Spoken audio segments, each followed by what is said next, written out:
You know, every time the topic of a TikTok ban comes up, someone says something like this, like there are legitimate security issues, blah, blah, blah. And they always say anybody who uses it to make money is defending it. And here's the thing that I want to posit to you. Let's ignore the fact that every inquiry into the app and into the business shows that it hasn't taken any more info than any other social media platform. Let's ignore that. Let's say that it is. Let's say that it is harvesting your info for some reason. Over 7 million small businesses in America alone use TikTok as a primary platform for getting income. 7 million.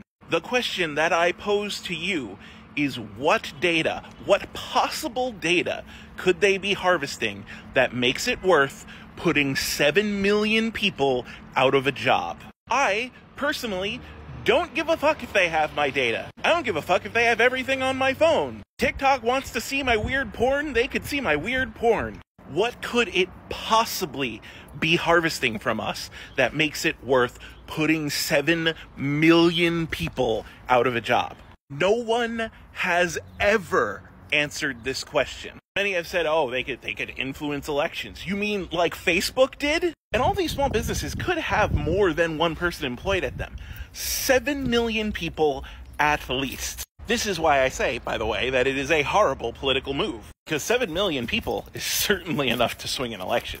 And what's hilarious is I always get these arguments from people using TikTok. So I just don't get how people could say that there are these legitimate security concerns and then keep using the app. If you think it's enough of a security concern to be banned, ban it from yourself. Stop using it. If it's not enough of a concern for you to stop using it, it's certainly not enough of a concern for us to ban it from all of America. You know what the worst part about all of this is?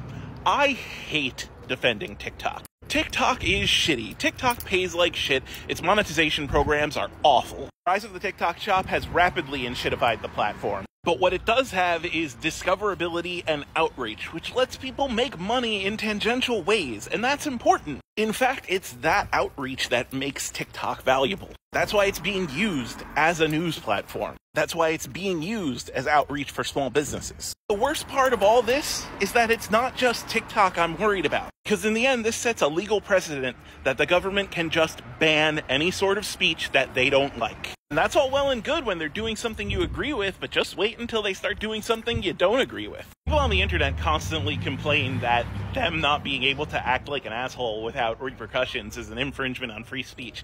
This is an actual infringement on free speech. This is the government shutting down a public platform because they don't like what's on it. And that sets a super dangerous precedent.